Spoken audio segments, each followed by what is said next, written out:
Back to live show Vijayawada NTV studio నుంచి live show జరుపుకుంటున్న వాళ్ళు మనం లక్ష్మీపతిరాజు గారు జాయిన్ అయ్యారు. ఆంధ్రప్రదేశ్ బీజేపీ ముఖ్య నాయకులు వాళ్ళు మనతో లైవ్ షోలో. అయితే కొద్ది నిమిషాల్లో మంత్రివర్గ విస్తరణ 9:22 ముహూర్తం ఖరారైంది. మంత్రివర్గ విస్తరణ జరగబోతోంది. దాని గురించి చర్చించుకుంటున్నాం. లక్ష్మీపతిరాజు గారు, ఇప్పటికే మనకి వస్తున్న పేర్లు 5 అవుట్, 11 మంది కొత్త వారిను. అయితే పార్టీ ప్రయాణించిన ఎమ్మెల్యేలు మరి గతంలో తెలంగాణలో చేస్తే అప్పుడు అధ్యక్షుడిగా చంద్రబాబు నాయుడు చేసిన కామెంట్స్ మరి వాళ్ళ నలుగురిని ఎట్లా తీసుకుంటున్నారని వైసీపీ గానీ ఇతర ప్రతిపక్షాలు అడుగుతున్నాయి. మీ ఒపీనియన్ ఏంటి? మంత్రివర్గ విస్తరణ మా మిత్రపక్షమైన తెలుగుదేశం పార్టీకి పూర్తి స్వేచ్ఛ స్వాతంత్రం ఉన్నప్పటికీ కూడా పార్టీ ఫిరాయించినటువంటి ఎమ్మెల్యేలు వాళ్ళకి మంత్రివర్గంలో స్థానం కల్పించడం ద్వారా ప్రజల్లో ఒక చెడు సంకేతం, తెలుగుదేశం పార్టీలో కూడా దురదృష్టవశాత్తు ఒక అంతర్మతం మొదలైంది. అది వారి పూర్తి ఆంతరంగ విషయం.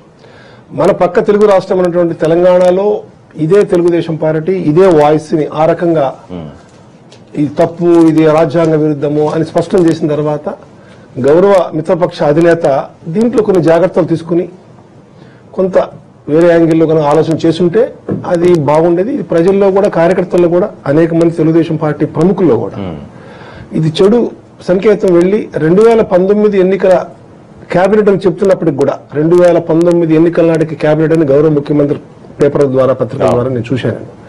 అది ఉన్నప్పటికీ ఈ రకమైనటువంటి విధానం వల్ల ఒక రకమైన ఇబ్బంది ఇది. ఇటీవల పెద్దలు వెంకయ్యనాయుడు గారు కూడా ఢిల్లీలో పార్లమెంట్ బయట ఒక ప్రకటన కూడా ఒక చర్చ పత్రికలతో చర్చ అప్పుడు కూడా ఒక జెండా మీద గెలిచి మరొక జెండా మీద వెళ్ళటం అనేది అది ఏ పార్టీ అని మొన్న వైఎస్ చేయొచ్చు, ఇవాళ మనం చేయొచ్చు, రేపు ఇంకొకరు చేయొచ్చు. ఇది చెడు సంకేతాలు రాజకీయాల్లో ఉన్న ఒక స్థాయిని దిగజారుస్తుంది అనేది ఒక ఇబ్బంది వస్తుంది. సురేష్ ప్రభు గారిని తీసుకునే కేంద్ర మంత్రి పదవి ఇచ్చాం. అలాగే మొన్న జరిగిన 2 రాష్ట్రాల్లో బీజేపీకి మైనారిటీ వచ్చిన కాంగ్రెస్ సురేష్ ప్రభు లాంటి నిజాయితీ వ్యక్తి మీద తెలుగుదేశం పార్టీ కాదు కదా, ఏ ఆజ్ఞారెడ్డి రెడ్డి నిజాయితీ కదా, పొత్తులో భాగంగా పొత్తులో భాగంగా ఇచ్చిన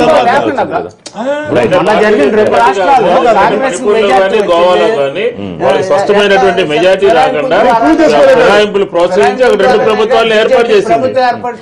ఒక పాయింట్ కాంగ్రెస్ పార్టీ చూడండి, అందరూ గొంగట్లో అంటే ఏంటి కాంగ్రెస్ తెలుగుదేశం కాంగ్రెస్ తెలుగుదేశం పార్టీ వాళ్ళేమో అవకాశవాద రాజకీయాలకేమో వాళ్ళు మణిపూర్ లో గానీ మణిపూర్ కాంగ్రెస్ పార్టీ స్పష్టం చేసుకోలేకపోయింది. కాంగ్రెస్ పార్టీ ముఖ్యమంత్రి పీఠం కోసం ప్రయత్నం చేయండి తప్ప గవర్నర్ ఇష్యూ సరే రాజ్యాంగబద్ధంగా అది కరెక్ట్ కాదు, అందరికీ తెలిసిన విషయమే అది. కానీ ప్రజల్లో ఇష్యూ మీద అంత సీరియస్నెస్ ఉందంటారా? తప్పకుండా అండి, తప్పకుండా ప్రజలు ఆలోచిస్తారు. ప్రజలే అమాయకులుగా మనం భావించడం ఏంటంటే రాజకీయ నాయకులు పిచ్చితనం. ఇదే ఇందాక విష్ణు గారు టీవీ వాట్సాప్ లో కూడా చూపించారు. చంద్రబాబు నాయుడు గారు అంత వాయిస్ ఎప్పుడు కూడా మాట్లాడుండేమో, అంత వాయిస్ తో గవర్నర్ గారిని మోసపుచ్చారో లేకపోతే తప్పుదోవ పట్టించారని చెప్పారు. ఇది ఒక్క శాసనసభ్యుడితో. ఇప్పుడు నలుగురితో ఏం చేస్తున్నారు, ముంచేస్తున్నారు గవర్నర్ గారిని. అసలు ఎంత తప్పు. తెలుగుదేశం వాళ్ళు ఎన్ని రోజులు కూడా చేశారంటే అసెంబ్లీని స్టాల్ చేశారు. రోడ్ల మీద దమ్ముంటే శ్రీనివాస్ యాదవ్ అని రాజీనామా చేపించి మళ్ళీ మంత్రి చేయి దమ్ముంటే అని చెప్పేసి మరి ఎందుకు మీరు ఎందుకు అక్కడ ఒక రూలు ఇక్కడ ఒక రూలా అంటే రోజుకొక విధానం, కోర్టుకొక పద్ధతి కాదు అర్థమవుతుంది కదా. వాళ్ళ ఐక్య ఉద్యమంలో తెలంగాణ ఉద్యమంలో లేరు. అక్కడ కొన్ని బేసిక్స్ ఉన్నాయండి, అక్కడ అడగడానికి ఇక్కడ ఇక్కడేమిటి పార్టీలోంచి నాయకుడి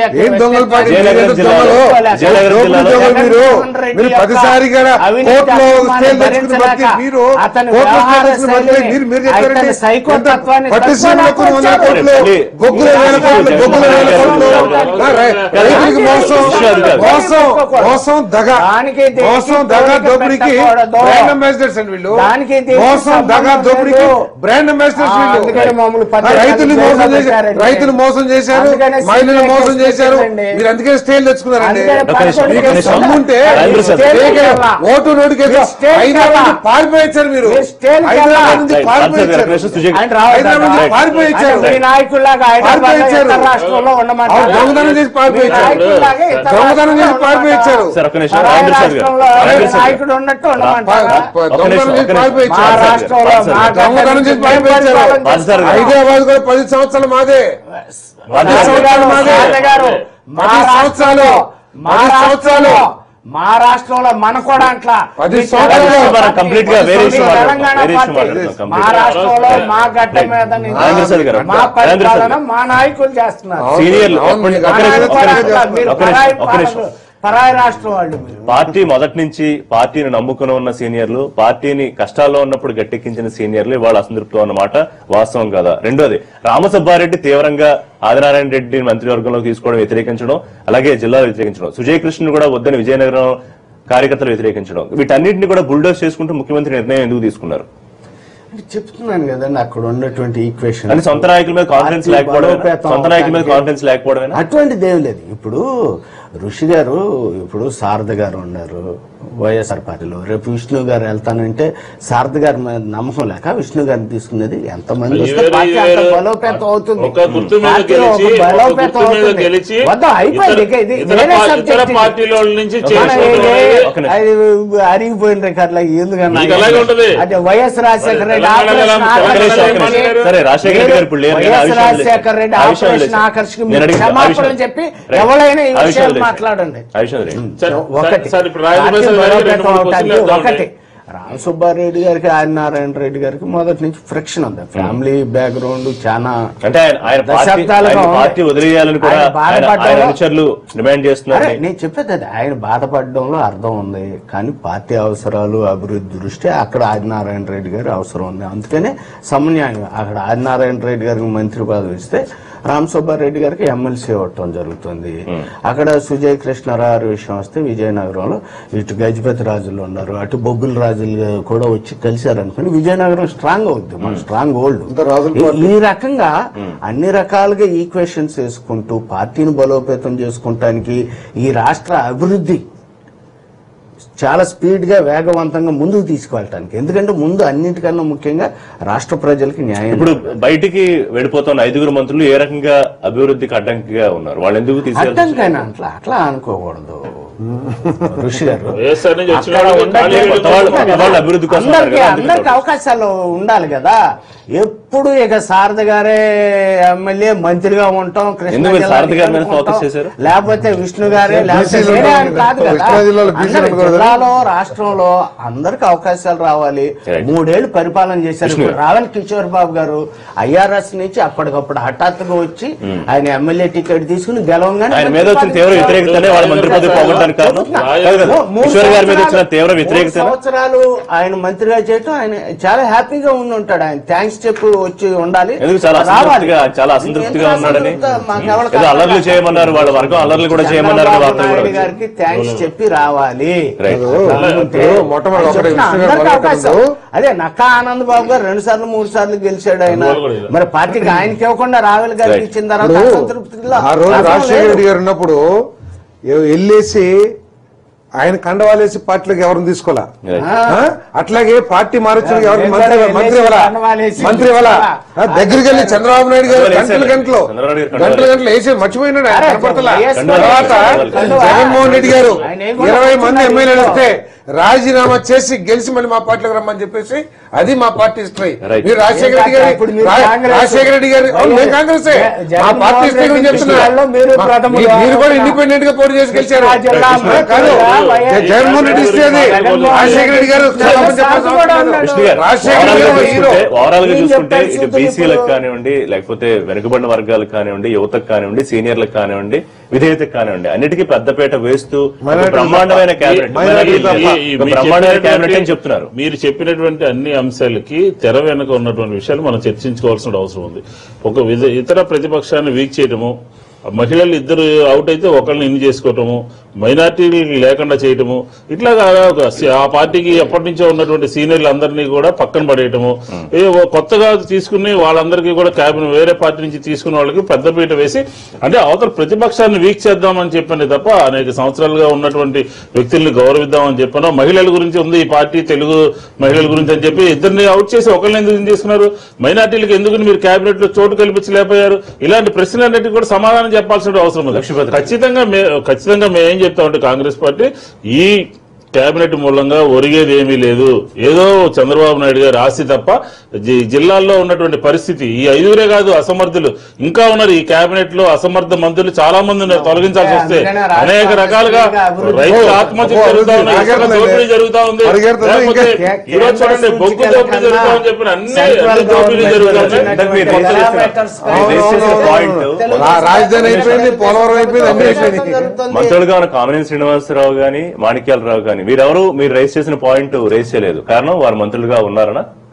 అది తప్ప మిగతా అంశాలు తీసుకుంటే సంతృప్తికరంగానే ఉందా మిత్రపక్షంగా మీకు? అంటే మిత్రపక్షంగా అంటే అనేక అంశాల్లో ఈ రాష్ట్ర ప్రభుత్వం కలిసి ముందుకు పోవాలని, మరింత పారదర్శక పరిపాలన రావాలని, ప్రజా వ్యతిరేకంగా ఉండే అంశాలు, ప్రజల నుంచి వ్యతిరేకంగా వచ్చే అంశాలు కాకుండా ప్రజలు అంగీకరించే అంశాల ఆధారంగా ఏకపక్ష నిర్ణయాలు కాకుండా, తొందరపాటు నిర్ణయాలు కాకుండా ఇప్పుడు ఉన్నాయని చెప్తున్నారా లేకపోతే ఉండకూడదని చెప్పి అంశాలు ఎలా ఉన్నాయంటే, గౌరవ ముఖ్యమంత్రి ప్రతి అంశాన్ని ఏ మంత్రి ఏం పొరపాటు చేసినా ముఖ్యమంత్రి స్వయంగా మీదేసుకుని సమాధానం చెప్పే పరిస్థితి రావటం ద్వారా ఒక రకమైనటువంటి ఎదురు ప్రతిపక్షాలకి, విమర్శకులకి ఆలోచింపజేసే విధంగా ఉండకూడదనేది భారతీయ జనతా పార్టీ భావన. ఎందుకంటే మా మిత్రపక్షం స్ట్రాంగ్ గా ఉండాలా, మరింత ముందుకు మేము వెళ్లాలని, యాజ్ వెల్ యాజ్ దాని యొక్క ఎఫెక్ట్ ఇప్పుడు మంచి చేస్తే ఎంత బాగా పడుతుందో, ఏదైనా అధికార మిత్రపక్షం పార్టీ కనుక ఏదైనా పొరపాట్లు చేస్తుంటే దాని ఇంపాక్ట్ 2019 ఎన్నికల్లో మా మీద పడకూడదనే లక్ష్యం మాది. మేము కూడా ఈ రాష్ట్రంలో 175 స్థానాల్లో స్ట్రాంగ్ గా తయారు కావడానికే భారతీయ జనతా పార్టీ కేంద్ర నాయకత్వం మాకు సూచన చేసి 175 నియోజకవర్గాల్లో పోలింగ్ బూత్ స్థాయి నుంచి స్ట్రెంథన్ చేయమని మాకు స్పష్టమైన ఆదేశాలు ఇచ్చిన కారణంగా మేము కూడా ఆ దిశగా మేము అడుగులు ముందుకేస్తాం. చూద్దాం, మరి కొద్దిసేపట్లోనే మంత్రులుగా ప్రమాణం చేయబోతున్నారు కొత్త సభ్యులు. దాదాపు 11 మంది, 5 అవుట్ అవుతున్నారు. అసంతృప్తులు ఉంటాయా లేకపోతే అంతా రాజేంద్ర గారు చెప్తున్నట్టు అంతా సర్దుకుపోయింది, అంతా థ్యాంక్స్ చెప్పాలి, ఇప్పటివరకు మంత్రులుగా అవకాశం ఇచ్చినట్టు ఉంటుందా పరిస్థితి అనేది చూద్దాం. ఇక పార్థసారథి గారు, ముఖ్యమైన అవసరం నిన్న డొల్ల కంపెనీలు, షెల్ కంపెనీలు ఏవైతే ఉన్నాయో డిమానిటైజేషన్ తర్వాత 100 కోట్లు చేతులు మారాయి. అందులో దాదాపు ఒకే పేరు మీద కొన్ని 100 కంపెనీలు. అదంతా ఒక ఎత్తు అయితే ఈడీ చేసిన అధికారిక ట్వీట్ లో జగన్మోహన్ రెడ్డి గారి ప్రస్తావన రావడం, దాని మీద నిన్న కథనాలు, ఇది చాలా సీరియస్ ఇష్యూ అయింది. మీరు ఎట్లా చూస్తున్నారు దీన్ని? అసలు డొల్ల కంపెనీకి జగన్మోహన్ రెడ్డి గారికి ఉన్న సంబంధం ఏంటి? డొల్ల కంపెనీలు అంటే దేశంలో నల్లధనాన్ని వెలికి తీయాలి, లేకపోతే డిమానిటేషన్ తర్వాత ఏదైతే లావాదేవీలు జరిగినాయో వాటి మీద ఎంక్వైరీలో భాగంగా చేస్తున్నారు, వెల్కమ్.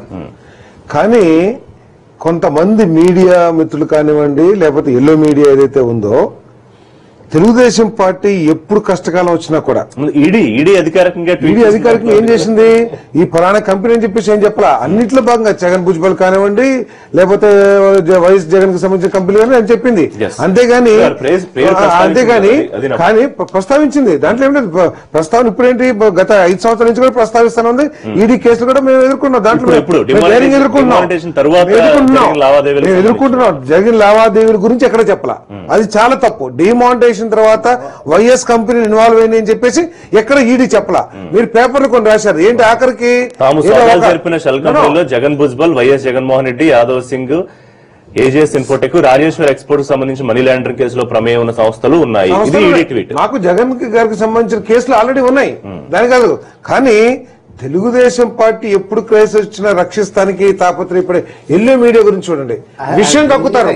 ఎప్పుడైతే ఆయనకి ఇబ్బంది, ఎప్పుడు ఏం క్రైసిస్, మొన్న అసెంబ్లీలో తెల్లమాకం వేసుకున్నారు, ఈ రోజు మినిస్ట్రీలో అసమ్మతం వల్ల దీన్ని తప్పించుకోవడానికి జగన్ గారి మీద విషయం కక్కుతమే ఒక కార్యక్రమం. ఇది ఒక ఎక్స్పోర్ట్స్ ఏం చెప్పారు, రాజేశ్వరి ఎక్స్పోర్ట్స్ జగన్ గారిని చెప్పేసి చెప్పారు. అట్లా ఎక్కడన్నా సంబంధం ఉన్నట్టు ఈడీ నోట్లో కానివ్వండి, ఈడీ స్టేట్మెంట్ లో కానీ ఎక్కడ ఉంటే చూపించుకోండి, ఛాలెంజ్ చేస్తా ఉన్నాం. జగన్ గారికి రాజేశ్వరి ఎక్స్పోర్ట్స్ తో సంబంధం ఉంది, 1400 కోట్ల రూపాయలు ట్రాన్స్ఫర్ చేశారన్నారు. అది ఒక కృతిక, మిసెస్ కృతిక అని చెప్పేసి ఆమెకు సంబంధించింది. దాంతో రాజశేఖర రెడ్డి, జగన్మోహన్ రెడ్డి గారికి సంబంధం ఉందని ప్రూవ్ చేయమనండి.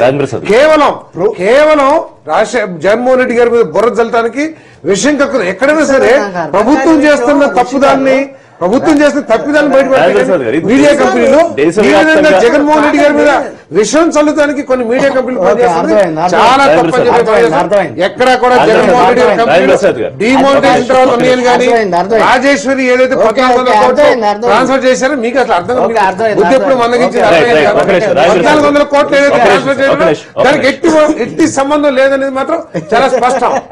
లింక్ చేస్తాను. దేశవ్యాప్తంగా జరిగిన దాడుల్లో దాదాపు 2300 సంస్థలు గుట్టునట్టు పలు కంపెనీలతో దాదాపు 1000 మంది రాజకీయ why only Jaganmohan Reddy. Why ఏంటి అది మీరు చెప్పింది నేను చెప్పింది కాదు ఋషి గారు.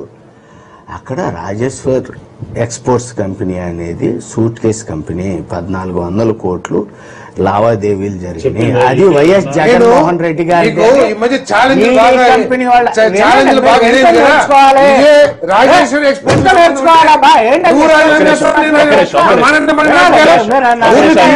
కూర్చుని అబద్ధాలు చెప్తాను ఛాలెంజ్లు బాగా మీరు లేకపోతే రాజేశ్వరి ఎక్స్పోర్ట్స్ తో జగన్మోహన్ రెడ్డి లేకపోతే నువ్వు రాజకీయానికి తప్పుకుంటావా? నేను తప్పుకుంటా. తప్పుకుంటా. ఆల్రెడీ అసెంబ్లీలో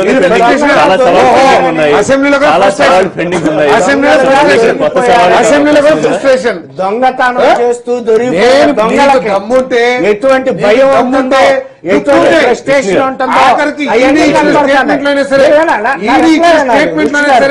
రాజేశ్వరికి జగన్ గారి కంపెనీకి సంబంధం ఉందని చెప్తే నేను చెప్పేది బిఫోర్ యూ రిప్లై నేను ఎవరు చెప్తున్నా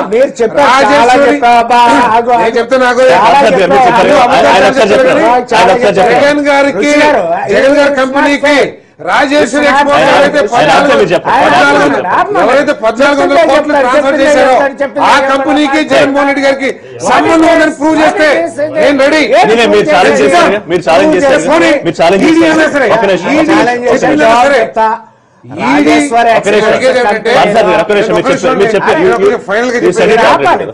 ఒక నిమిషం రాజేశ్వరి ఎక్స్పోర్ట్స్ 1470 కోట్లు ఏదైతే ట్రాన్స్ఫర్ చేసిందో మన దేశం నుంచి ఇతర దేశాలకి కృతికకి సంబంధించిన కంపెనీకి ఆ కంపెనీకి జగన్మోహన్ రెడ్డి గారికి సంబంధం ఉంది అన్నట్లు ఈడీ ఎక్కడైనా చెప్పినా కూడా లేదు సంబంధం ఉందని మీరు ప్రూవ్ చేసినా కూడా మీరు దేనికంటే దానికి సిద్ధం ఉన్నా.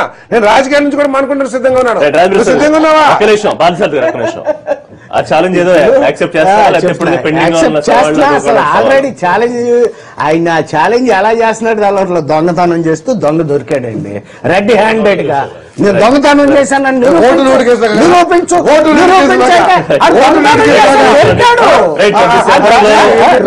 నా రిప్లై మీరు అది కాకుండా మరి వేరే ఇష్యూ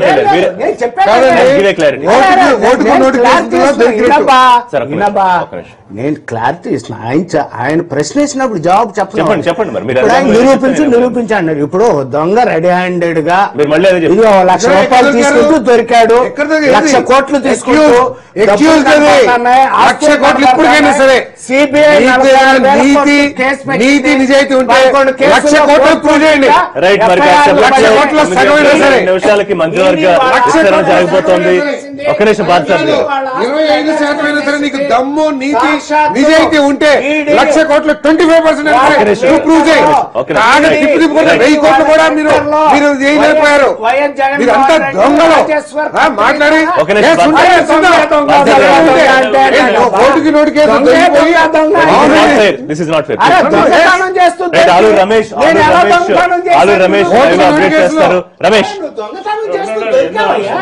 రమేష్ ఇప్పటికి 11 మంది ఇన్ అవుతున్న పేర్లు గానీ 5 అవుట్ అవుతున్న పేర్లు కాకుండా ఇంకేమన్నా మార్పులు చేర్పులు ఉండే అవకాశం ఉందా ఏర్పాటు? వెలగపూడి సచివాలయం ఏదైతే ఉందో దానికి సమీపంలోనే ఇక్కడ వేదికను సిద్ధం చేశారు. 3,500 నుండి 4,000 మంది మొత్తం విజిటర్స్ కానీ నేతల యొక్క అనుచరులు కానీ అభిమానులు కానీ వచ్చిన దానికి అనుగుణంగా ఇక్కడ ఏర్పాట్లు పూర్తి చేశారు. 1,500 మంది పోలీసులను కూడా సిద్ధం చేశారు. 9 గంటల సమయానికి గవర్నర్ నరసింహన్ ఇక్కడ చేరుకున్నారు. ఇప్పటికే ఆయన విజయవాడ నగరానికి చేరుకున్నారు. అక్కడి నుంచి హెలికాప్టర్ ద్వారా ఐనవోల్లోని హెలిప్యాడ్ కి ఆయన వస్తారు. సుజనా చౌదరి నరసింహన్ తీసుకొని ఈ ప్రాంగణానికి చేరుకుంటున్నారు. గవర్నర్ రాకకు కొద్దిసేపటికి ముందే సీఎం ఇక్కడ చేరుకొని వాళ్ళకి స్వాగతం పలుకుతారు. ప్రస్తుతం మనతో మంత్రివర్గంలో అవకాశం పొందిన జవహర్ ఉన్నారు. చెప్పండి జవహర్ గారు, ఏ రకంగా ఈ అవకాశం వచ్చింది అనుకుంటారు? కేవలం మన ముఖ్యమంత్రి చంద్రబాబు నాయుడు గారు నా మీద ఒక నమ్మకంతో అదేవిధంగా నేను చేసినటువంటి పనికి తీరికి సంబంధించి ఈరోజు గుర్తింపు వచ్చిందని నేను భావిస్తాను. ఆ గుర్తింపుని ఆ నమ్మకాన్ని నిలబెట్టుకోవడానికి పూర్తి స్థాయిలో పనిచేస్తాం. రైట్. మరోవైపు 11 మంది మంత్రుల ప్రమాణ స్వీకారం ఒక రకమైన చర్చ అయితే సీనియర్ నేత బొజ్జల రాజీనామా చేశాడు. తన మంత్రి పదవితో పాటు ఆ శాసనసభ్యత్వానికి కూడా రాజీనామా చేసినట్లుగా మనకు తెలుస్తోంది. ఇది ఒక రకంగా పెద్ద చర్చకు దారితీస్తా ఉంది. బొజ్జలను మంత్రి పదవి నుంచి తొలగించే అంశంలో సుదీర్ఘ కసరత్తు జరిగింది.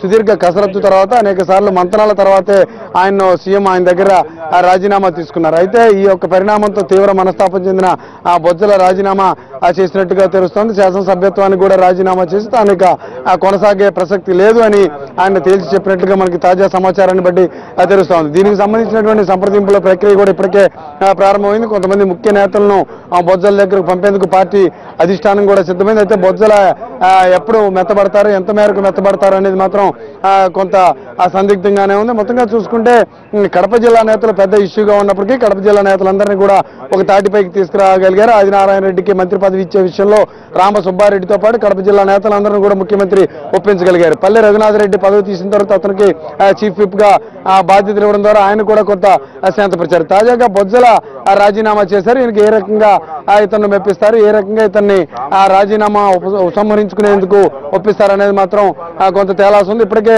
అధిష్టానం సూచనల మేరకు కొందరు బొజ్జలతో చర్చలకు వెళ్ళినట్లుగా మనకు తెలుస్తోంది. ఇది ప్రస్తుతం ప్రమాణ స్వీకార ప్రాంగణం దగ్గర ఉన్నటువంటి లేటెస్ట్ అప్డేట్.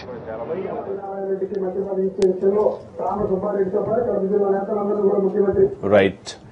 సో ఇప్పటికైతే మనకి ఏమి మార్పులు చేర్పులు కనిపించట్లేదు. అయితే చివరి నిమిషంలో మైనారిటీకి ఏమన్నా అవకాశం ఉంటుందని ఇప్పటికీ అవకాశం ఉందా రాజేంద్ర ప్రసాద్ గారు? ఇంకేమీ ఉండకపోవచ్చు. ఆథరైజ్డ్గా లిస్టు ప్రకటించలేదు ప్రభుత్వం. ఆథరైజ్డ్ లిస్టు ప్రకటించలేదు. ఇవన్నీ పేపర్లో ఊహాగానో లేకపోతే ఫోన్లు వెళ్ళిన వాళ్ళు ఫోన్లు వచ్చి అందరికీ ఫోన్లు వెళ్ళిపోయినాయి సార్. మైనార్టీ అయితే మాత్రం ఇవాళ చేసేటటువంటి కేబినెట్ లో లేడని అన్ని ప్రసార మాధ్యమాలు పత్రికల ద్వారా మనం తెలుసుకుంటా ఉన్నాం. అప్పటి వరకు వచ్చేసింది. చివరి క్షణంలో మార్పులు చేర్పులు చేసుకోవడానికి ఇది ఏదో ఆషామాషి విషయం కాదు. గవర్నర్ గారికి చెప్పాలి, జీడీకి చెప్పాలి, దానికి సంబంధించి ఏర్పాట్లు చేయాలి. ఇంకా ఏంటంటే చేసినటువంటి పనిని రాజేంద్ర ప్రసాద్ గారు ఏదో సమర్థించుకోవాలనే ప్రయత్నం చేస్తారు తప్ప అసలు ముందు ఫస్ట్ ప్రభుత్వం ఏర్పడినప్పుడే మైనార్టీలకు లేకపోవడం, మళ్ళీ సుదీర్ఘ కసరత్తు చేసిన తర్వాత ఈ రాష్ట్రంలో ఉన్నటువంటి జనాభా నిష్పత్తి ప్రకారం కూడా పరిగణలో తీసుకోకుండా ఎన్నికలకు ముందు ఎన్నికల క్యాబినెట్ అని చెప్పుకుంటున్నటువంటి ఈ మంత్రివర్గంలో మైనార్టీలకి చోటు లేదు, సీనియర్లకి చోటు లేదు, మహిళల్ని తగ్గించారని చెప్పని ప్రజలందరూ కూడా భావిస్తున్నారు. ఉపనేతగా ఉన్న జ్యోతుల్ నెహ్రూ పెద్ద స్థాయిలో ఉండేవారు వైసీపీలో. మరి ఆయన మంత్రి ఖచ్చితంగా వస్తుందన్న ఊహాగానాలు అనిపించి మరి ఆయన పేరు చివరి నిమిషం లేకపోవడం అట్లా కొందరికి క్యాష్, కొందరికి మంత్రి పదవి, అది పరిస్థితి. అనేది మనకు తెలియదు. కానీ అంటే జ్యోతుల్ నెహ్రూ గారికి తప్పకుండా ఇస్తారు సీనియర్ అని చెప్పేసి దానికోసం వెళ్ళారని కూడా చెప్పారు. బట్ నమ్మిన వాళ్ళు మోసం చేయడం అనేది అది సహజ సిద్ధమైన లక్షణం తెలుగుదేశం పార్టీలో. కాబట్టి దాని గురించి మనం చనిపోయింది కూడా. మీరు చెప్తున్నట్టుగా అసంతృప్తి అయితే లేదు అనేది ఇప్పటికైతే ఏం కనిపించట్లేదు. కొంతమంది అసంతృప్తి, గోపాలకృష్ణారెడ్డి గారు కూడా రాజీనామా చేయాలని ఆయన మీద ఎవరు ఒత్తిడి ఉన్నట్టు, ఆయన సరే అట్లా కాదు నిర్ణయం తీసుకుందాంలే అని చెప్పినట్టు కూడా మనకి సమాచారం వస్తుంది. మంత్రి కాదు, పార్టీ నుంచి పార్టీ నుంచి కూడా రాజీనామా చేయడానికి ఆయన ఎమ్మెల్యేగా రాజీనామా చేస్తే చేసి ఉండొచ్చు, పార్టీకి చేయలే. ధూళిపాల గారు తర్వాత రామసుబ్బారెడ్డి గారు కూడా రాజీనామా తెలియదు. వీళ్ళిద్దరు చేస్తారని మాత్రం నాకు సమాచారం. బొజ్జల గారు అనారోగ్యంతో ఉండరు, అంత సీనియర్ అనారోగ్యం అని చెప్పి రాజేంద్ర చెప్పడం సరైనది కాదు. ఎందుకంటే రాజశేఖర రెడ్డి గారి కేబినెట్ లో జక్కంపూడి రామోహన్ రావు సంవత్సరాల పాటు ఉన్నప్పటికీ కూడా మానవతా దృక్పథంతో కొనసాగించారు. ఇది వీళ్ళు అవినీతి అని, అసమర్థతని, ఆరోగ్యం బాగాలేదని చెప్పని ఒక గుడ్డగాల్చి మొహానేసి ఉన్నటువంటి మంత్రులందరినీ తొలగించాలని చెప్పని ప్రయత్నం చేయడం. బొజ్జల గోపాలకృష్ణారెడ్డి గారు వాళ్ళ అబ్బాయి ఉన్నాడు, వాళ్ళ అబ్బాయి నుంచోబెట్టడానికి ఎమ్మెల్యేగా మధ్యలో రాజీనామా చేస్తారా? మధ్యలో చేస్తారా? తెలియదే మాకు చెప్పు. మధ్యలో చేస్తారా? థ్యాంక్ యూ విష్ణు గారు, థ్యాంక్ యూ రాజేంద్ర ప్రసాద్ గారు, థ్యాంక్ యూ లక్ష్మీపతి రాజు. నూతన కేబినెట్ కి శుభాకాంక్షలు చెప్పండి. రైట్, అంటే ఫామ్ అయిన తర్వాత చెప్పాలి, మనం అనఫిషియల్ గా చెప్పలేం కదా. ఎనీవే చూద్దాం ఎటువంటి రియాక్షన్. ఇది విజయవాడ ఎన్టీవీ స్టూడియో నుంచి లైవ్ షో. మరిన్ని అప్డేట్స్ కొనసాగుతాయి, చూస్తూనే ఉండండి ఎన్టీవీ.